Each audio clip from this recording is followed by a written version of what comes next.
Makan modelah. Mana bang? Nengkolo nanggo. Ani kesian mana bang? Nengkolo nanggo. Hello logoफोर खुलुमबाय बयखौबो आंनि चेनेलाव बरायलायबाय गोदान बोसोरनि बयनोबो खुलुमनाय जासिहरबाय बिराद गोबावनि उनावसो दिनैसो थांखांलायबाय आङो दिनैसो ब्लग होनो नागिरदों जोङो बोराय बुरै थांनो ओंखारदों नै मोनसे जायगायाव बेनो जाहैबाय क'क्राझार गौरां पार्कआव जोङो सिगांनि आर्टिस्टफोर दिनै लोगो मोननो हागौ आरो नोंथांमोना नुनो हागौ सोरबा नुफेरि मानसिफोरखौ ओमफ्राय बेनो जाहैबाय रुफाथि मायथाइ फालिदों जोंहा एकदम बर'नि गिबिसिन एलबाम जायखौ बुङो आंनि गोसोनि गोदै राव दिनै जों 25 इयार्स जाबाय बिनिनो दिनै रुफाथि मायथाइ फालिदों सिलभार जुबलि फालिदों ओमफ्राय दा सोरखौ लोगो मोनो नोंथांमोना दायो नुलांगोन दे मा सोलाबो सोलाबा सोरबा फैगोन सोरबा फैया जानो हागौ सोरखौ लोगो मोनो नायनोसै आदा महेश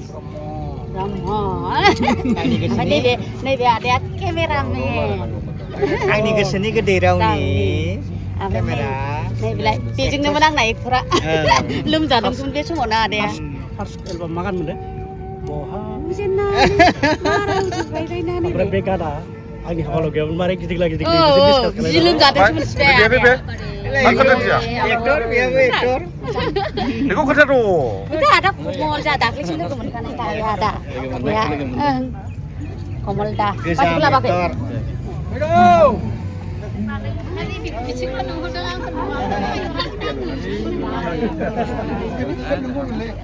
Bindu.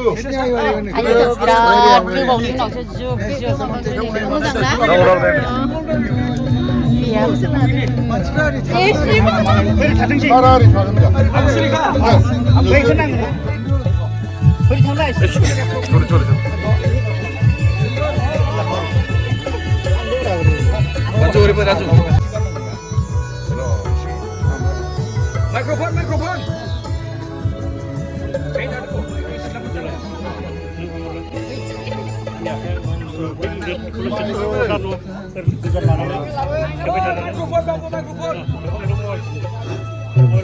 दिनैनि बे गोथार सानाव बयबो नुजाफैनो हानाय आंनि आंगोनि आंगो आर्टिस्ट लोगो नोंथांमोन आरो मिडिया लोगो नोंथांमोन आरो आंनि official cultural CST joint secretary sir आरो EM सार जोङो हाबाफारि बायदि जोंना दिनै फुंनिफ्रायनो दंमोन आलारि बाथि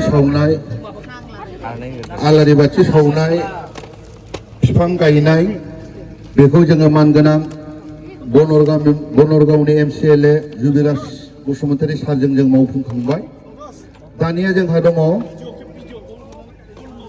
आंनि गोसोनि गोदै राव जोर प्रडाक्सनजों दिहुनजानाय गिबिसिन बर'नि एलबाम बिनि केक हानाय बे केकखौ जोङो हानो थाखाय जोंजों लेंहरजानाय कालचारेलनिनो EM मानगोनां महेश्वर बसुमतारी बेबो आलासि दंमोन नालाय बावदों फैफ्लांदों महेश बेजों लोगोसे जोंहा दंफैयो BTCनिनो कालचारेल डिपार्टमेन्टनि CST सारखौबो बरायनो थाखाय आं खावलायबाय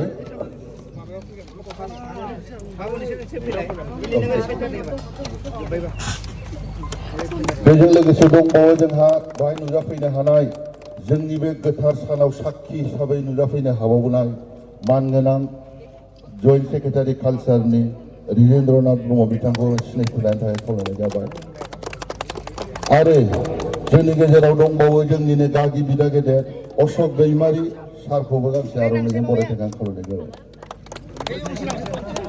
सिगाङाव बे हानायनि उनाव जों बयखौबो आर्टिस्ट बिथांमोनखौ आर'नाइजों बरायगोन लोगोसे जों बेखौ बुंथ'ला जों केकखौ हाग्रोनानै लानि दे केकखौ हानायाव महेश्वर सार आब' सुलेखा रिजेल सार महेश ब्रह्म बिथाङाबो फै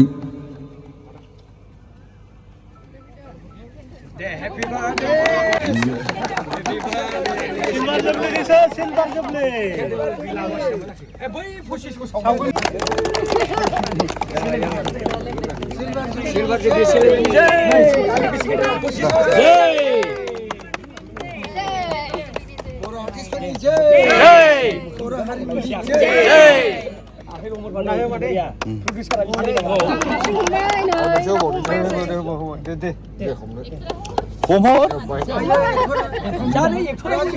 Ini air bisa be.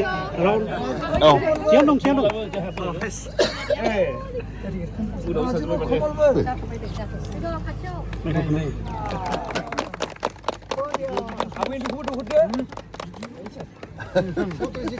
Oh, Mois ka ba? Mois ka? Haja, kami sila. Ada Mois.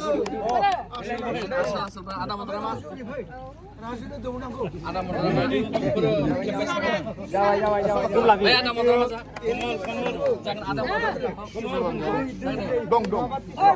Đây botol cũng là đây botol.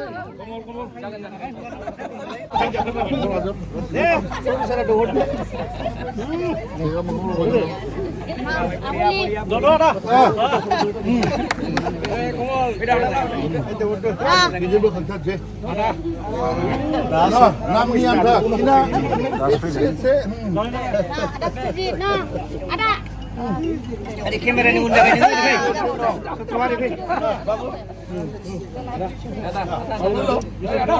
Unjabele nih.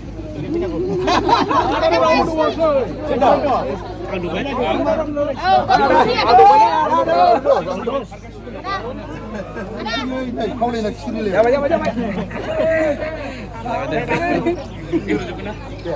Ini dong benda. Rande oh. Nah, ada kumang. Zaman. Sini pada sini. Ada milu. Boleh puri dong puri.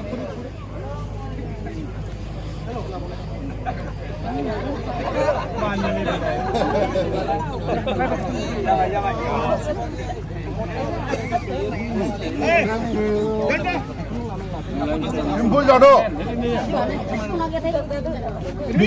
Đi dừng được. Đông bầu.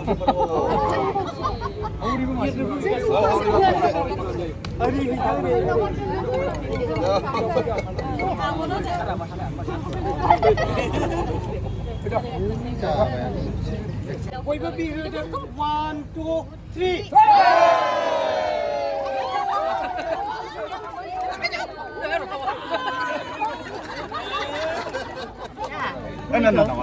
बैसागुनि दा गुमै Kangdong आबैनि गुमै Sampai baik dong.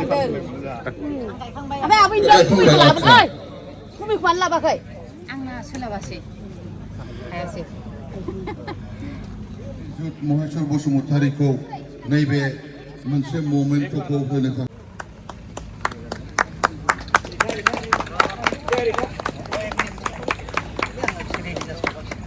बिनि उनावहाय जोंहा मानगोनां कालचारनि CSD बिथां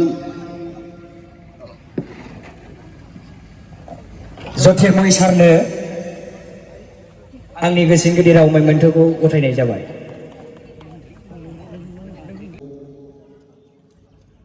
नाजावनो थाखाय खावलायनाय जाबाय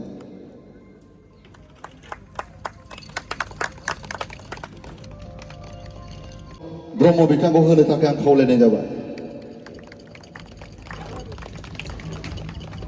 थाखा फैसा गैया जानाय लोंनाय गैया देलायनाय गैया मानाय गैया गोदो गोरबोआवसो दंसैना थिनामनिम दैमारि बिनानावखौ गांसे आर'नाइ आरो जोंनि बेसेन गैयै बेसेनानो बारा गैया बेखौ गोसो गोरबोजों आजावनो थाखाय आं खावलायनाय जाबाय बरायगोन महेश ब्रह्म बिदिनो आगोलावबो गवायाव हरनै गोमानाया पेपाराव होनांगौ लायदों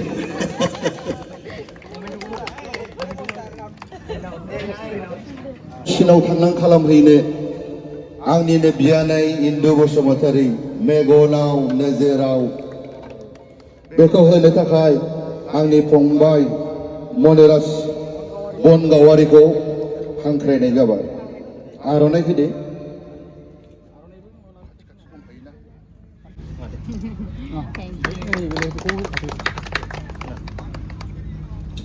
आरो सासे दंबावो होनबाबो जेबो भुल जानाय नङा मिनिनायानो खामानि बेहा बिराद जै बे मिनियाबाथाय शुटिं खालामनोनो गिथावथाव जायो ओइदिनखालि दरसिसि जायो सिम्पुल ब्रह्म बिथांखौ महेश ब्रह्मखौ होनो थाखाय आं खावलायनाय जाबाय गांसे आर'नाइजों बरायनानै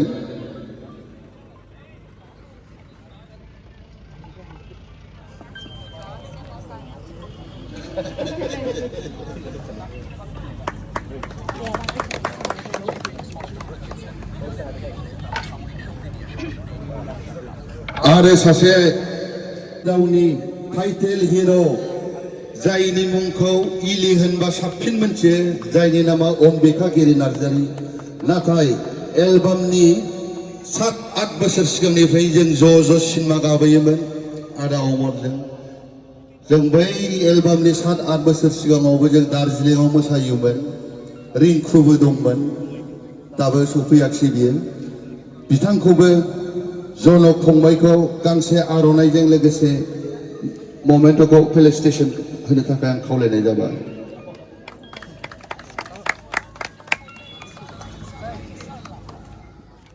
जोबोद मोजां मेथाइ खनगिरि जायनि गारमानि रेन्जजों दिनैसिम मेथाइ खननो हानाय गैया बया सानैबो एखे जायो बिनय दैमारि आदाखौबो जों गांसे आर'नाइजों लोगोसे जोंनि फेलिसिटेसनखौ आजावनो थाखाय खावलायनाय जाबाय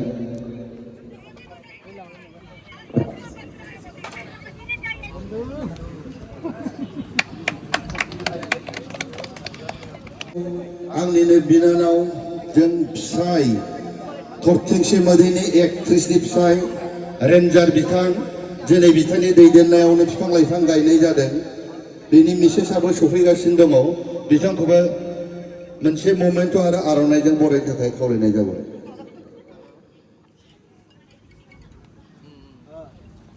फिल्म प्रडिउसार आंनिनो लोगो बिथां बिरखां बसुमतारीखौबो गांसे आर'नाइजों लोगोसे ममेन्टखौ होनो आजावनो थाखाय खावलायनाय जाबाय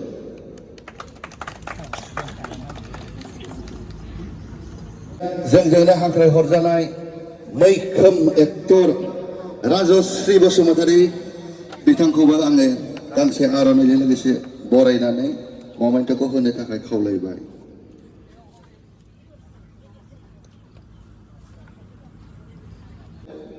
कमल लाहारी बिथां जाय बिथांनि एक्टिंखौ नुयोब्ला सेंग्रा सिख्लाफ्रा बोदोर जाजोबो बिथाङाबो गांसे मोनसे ममेन्टखौ आजावनो थाखाय आं खावलायनाय जाबाय बेनिफ्राय दं जोंहा जयन्त नार्जारी NSD मैया बिथांनिबो मोनसे प्रिमियार श' दंमोन फिसा आं थांनो हायाखै बेयाव बेस्थ' थानायखाय आं सरि आं मैया फनजों होनहरखादों आरो जोंहा फैनांगौ दंबावोमोन NSD पबित्र रावा आंनि बिराद लोगो फैनो हायाखै त्रिपुरायाव नेटफ्लिक्सनि मोनसे सिनेमायाव थांनानै आरो आंनि बिदा गिदिर एक्टर दैमालु ब्रह्म मानसिया साबसिन जाबाय एबार गाबावबा साबसिन जागोन बायदि मोनबाय आं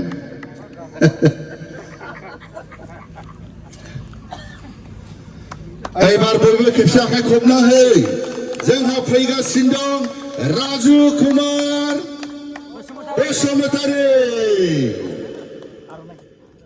जोंनि आंनि गोसो गोदैनि हिरो आरो दिनैसिम बिथांखौ फेजेननो हाया बायदि मोनो आङो जायनि मोदोमाव थैयाव रिदोमा दं रिदोमखौ जन्मजोंसो मोनफायो फंबाय बायनानै मोना दखानाव थेंक इउ राजु फैनो हानायनि थाखाय आरो दंबावो आंनि गोसो गोदैनि मेथाइ रोजाबगिरि गौतम ब्रह्म बिथांखौबो गांसे आर'नाइजों लोगोसे ममेन्टखौ आजावनो थाखाय आं खावलायनाय जाबाय आरो नोंथांमोनहा सिनायनो दाबो हायाखै मदाराम बसुमतारीया बेसारा दहायनिफ्रायनो ओरै सिथाफादों आंनि गोसोनि गोदै रावखौ जुदि बिथाङा खेबामोनब्ला बिथाङा जुदि टेकनिकेल डाइरेक्टर केमेरा डाइरेक्टर नङामोनब्ला दिनै नैबे 25 बोसोराव जों ज' जानो हाया नाथाय बिथांबो आंबो महेशबो बिराद 25 बोसोर उनावसो थायो जों सायाव थाया गाज्रि दा मोनसै बिथाङा मैया टट'जोंसो फैदों कार्बि आंलंनिफ्राय 1 मेमोन बास बन्द ट्रेनबो बारा गाखोनो रोङा टिकेटआ बथिं मोनो मिथिया औ गांसे आर'नाइ आरो ममेन्टखौ प्लिज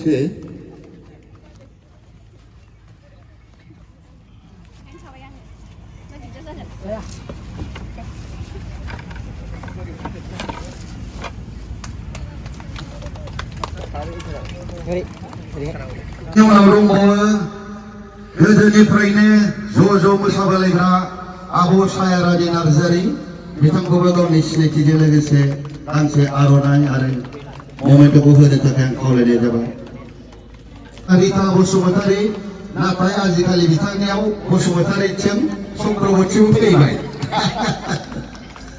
बिथांखौबो प्लिज सोरबा सासे इन्दुखौ हेल्प खालामफैफाना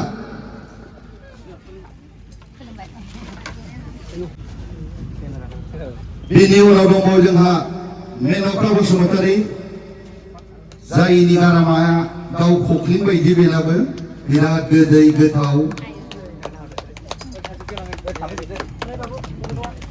दङ जोंहा बिना ब्रह्म जायनि मोसानायाव सिम्फुला थैगुलायखानोसैमोन दोहो जायो मानो दे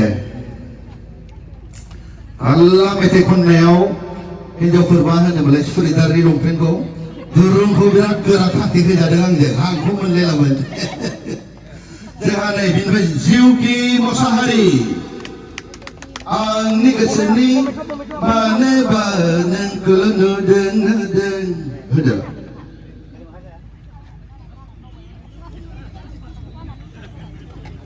भाई रिमि जिमि ब्रह्म बिथांखौबो गावनि सिनायथिखौ होनो थाखाय आं खावलायनाय जाबाय निजोम ब्रह्म रिमि जिमिबो निजोमबो आंनि न'नि आगसि आगदा उसुंसे सानैबो एक्ट्रिसनि आंनि फिसाजोजों समान फामफुलि गयारि आं बेखौ 2.5 बोसोर उन्दैनिफ्राय नुदों बादाम लाङाबाथाय मोनजायाबा गाबोमोन बियो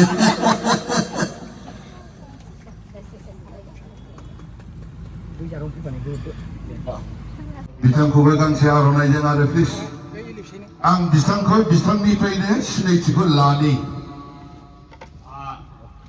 मानगोनां रायजो राजाफोर आंनि मुङा कमल कुमार बाग्लारि आं अम्बिका नार्जारिनि हासबेन्ड आं national institute of electronics and information technology खामानि मावो आं सासे सिनियर टेक्निकल अफिसार तो बेहाय सत्रजित नोंथां आंखौ लेंहरनानै बेयाव बाहागो लाफैनो खावलायनायाव आं जोबोद गोजोननाय मोनबाय बिराद थेंक इउ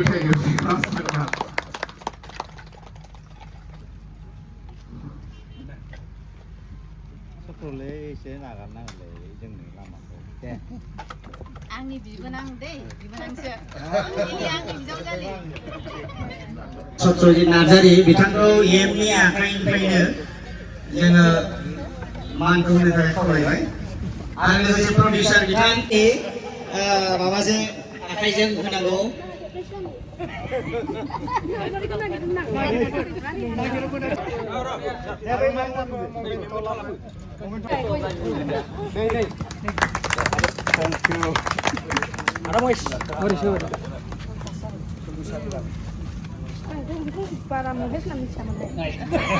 मामोन आखाइनिफ्राय ममेन्ट आरो आर'नाइखौ गोजोननाय जासिबाय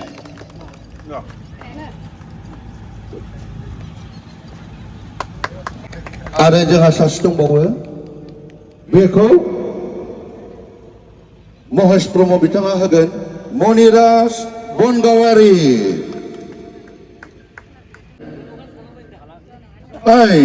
नङाबा जोंनि नैबे खुंफुं आफादनि प्रेसिडेन्टबो सेक्रेटारिबो बे हारसिंनो जनक बर' मदराम दाया प्लिज अननानै होदो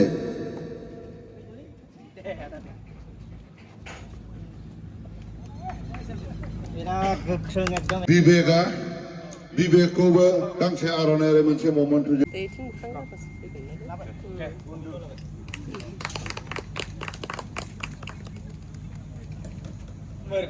दा बेबायदि गोमबोरखौ खाथियाव नुनाया बे समाव सिनेमाव नुनाय मानसिखौ बिराद गिदिर खोथामोन आरोखि काउन्सिलिं खालामहैनाय समाव मा एक्सपिरियेन्समोन बयनिबो सिगाङाव फंनैसो बुंनो थाखाय आं खावलायबाय।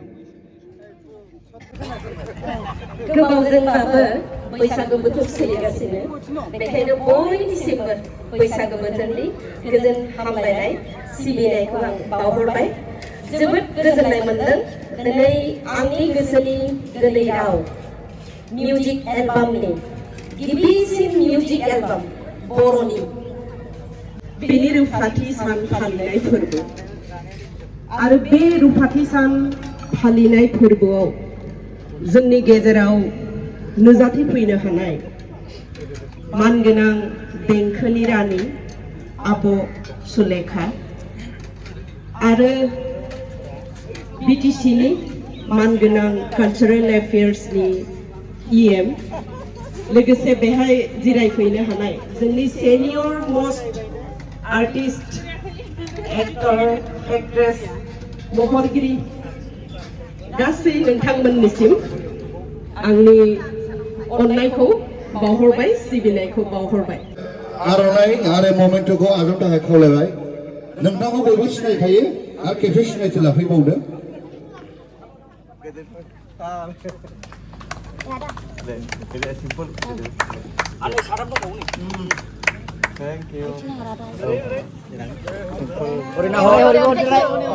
तान्जलि बसुमतारी बिथांखौबो गावनि सिनायथिखौ होनो थाखाय आं खावलायबाय। बिबाजैलाय बियो आंनि आरो माया बसुमतारी बिथांखौबो गावनि सिनायथिखौ होनो थाखाय खावलायबाय आरो गांसे आर'नाइ आरो ममेन्टखौ होनो थाखाय खावलायबाय। आरो जोंहा दंबावो बिथां मेथाइ रोजाबगिरि महादेव ब्रह्मबो गांसे आर'नाइ आरो ममेन्टखौ होनो थाखाय आं सिम्पुल बिनानावखौ थिननाय जाबाय। आरो बेवहाय नुजाफैनो हाबावदों बनजित मनजिल बसुमतारी बिथाङा जोंनि बनसुनि आफादगिरि। ममेन्टखौ जों बरायनो थाखाय सिम्पुल ब्रह्मखौ आं खावलायबाय। बेजों लोगोसे सफैफानो हादों एसिस्टेन्ट जेनेरेल सेक्रेटारि इरागदाव नार्जारि। बिराद गोबावनि उनावसो ना आब'। अनजिमा नार्जारि।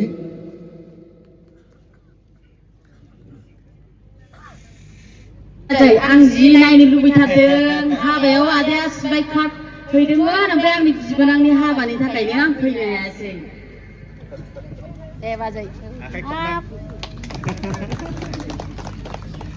आदा सत्रजितखौ माने बै समाव सेंग्रा समाव फुङाव सिखारनानै साब्रै साबा बुरै बुरै हाबा लानो थिनबोबाय थायो।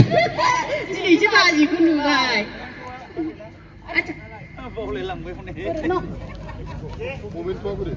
ममेन्टआलाय दोननै बावदो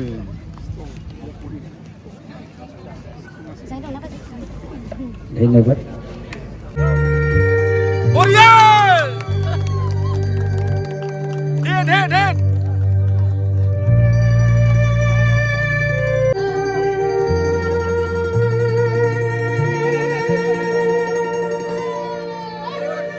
अनजालि मानोबा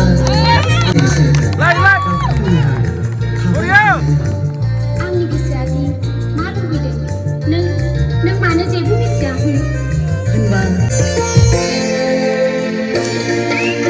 आंनि गोसोनि गोदैयाव नांगौ नामा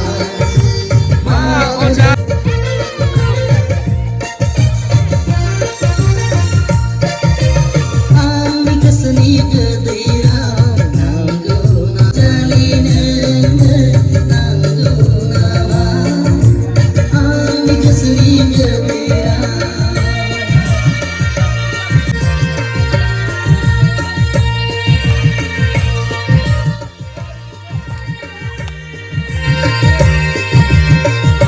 नुवाखै केमेरामेनफ्रा ओरै फै सोनाबजों फैजोब। नै आंनो नांखायाबो अनजालि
बालासै नों गैयामोन नोंखौनो आं गोसो होबाय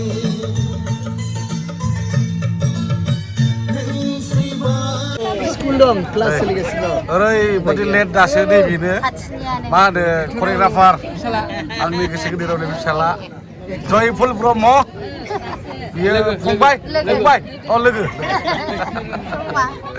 बेथ' बयबो मिथिखायो लेजेन्डारि हेन्डसाम दासिमबो बे दानि एक्टरफोरा ट्राइ खालामबाय थानांगौ एभारग्रिन येस बेनो आरो आच्छा सोर होनगोन नै बेखौ बिफा फिसाला होननानै दे बुंदो बयबो बे सिम्पल इउटुबनि नायगिरि बिथांमोन बुंलाय बे बिफा बे फिसा सोर बुंगोन जाबाय आब'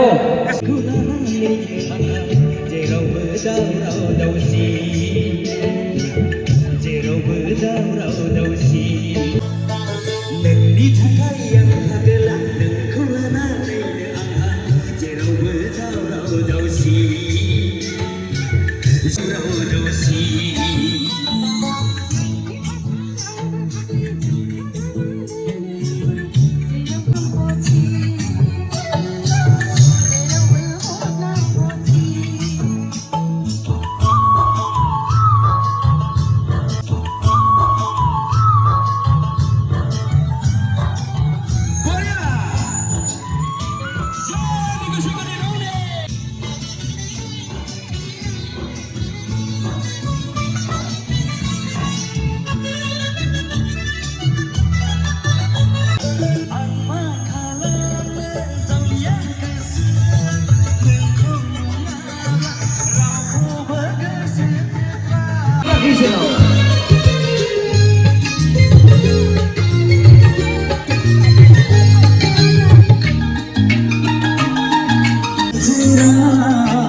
सुनील सुति बाबुखौ बयबो सिनायखायो बिथाङाबो जोंनि गेजेराव सफैबाय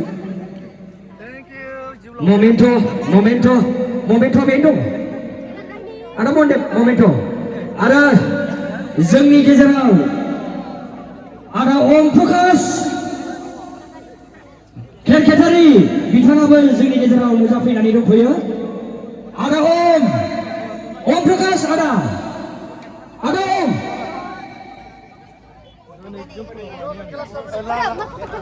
बिथाङानो गुबुनानो आदा बोरै फै नै आदा ओम प्रकाश खेरखेतारि बिथांखौ जोंनि बर'नि सलमान गानबाबो लस जानाय नङा ममेन्ट' आरो जयफुल ब्रह्म बिथांखौबो गांसे आर'नाइजों बरायनो थाखाय आङो खावलायबाय आरो मोनसे मेमेन्ट'जों ममेन्ट' औ जे प्रडाक्सन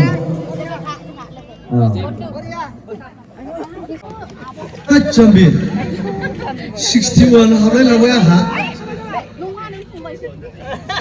आदे मादो आहा मोजांसो सिंगार जोंनि आब' मेन'का आब' बिना आब' रिता हाइटा अल्प बेसे बुरखाना मा मोनजाखो लोगोसे जनक भाइ आंना जनक गौतम जनक जों साथामखौ ब्रह्म विष्णु नैबे आदानि अननायाव जोंनि बिदा देरसिन ओमफ्राय आदाया खानाया सुलाखरन खालामबाय जोंखौ लेंहरासै गोदो जोंखौ सुलाखरन खालामहोबाय थायोमोन थेंक इउ आदा दिनै बिराद जोंखौ ज' लोगो मोननायनि थाखाय ना नै बेखौ आब' रिंकु गैयिनि थाखाय बिराद दुखु जोङो दिनै एकदम बिराद दुखु आब'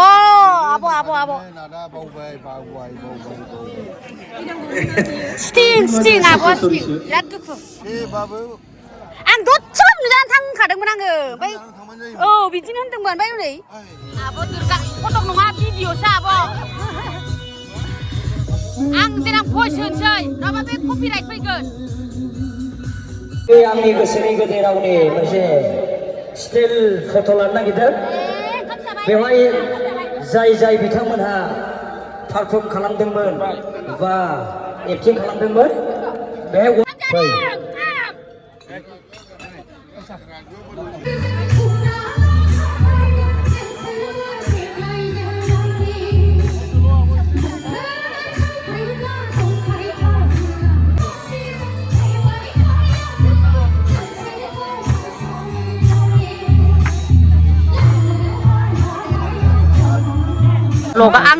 आंनि ब्लगाव गोदोनि एक्टर एक्ट्रिसखौ दे गानदो आदा जाला लोगोखौ गैयिनि जेबो जानो लोंनो खवाबासो आं फटक नङा र' माबा स्क्रिप्टफोरदों भिडिअसो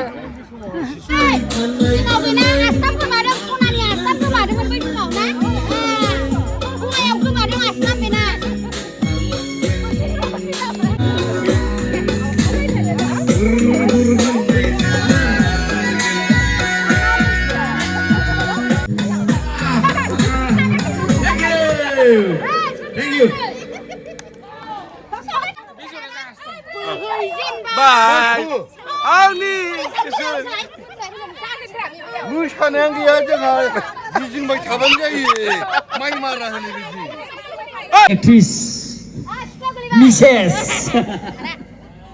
जेरैबो जायो आरो मिजिं रानिखौबो आङो ममेन्टखौ होनो आं खावलायनाय थाबाय बिथाङानो उमेश चन्द्र ब्रह्म जोंनि बर'नि सासे एक्टर बेबो गोख्रों संगालि गोरोन्थिनि उनाव आरो दंबावोसो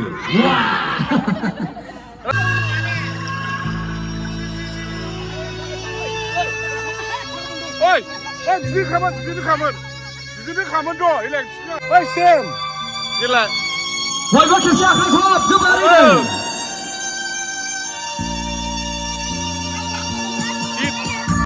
एखे जाखादों ना सेमखा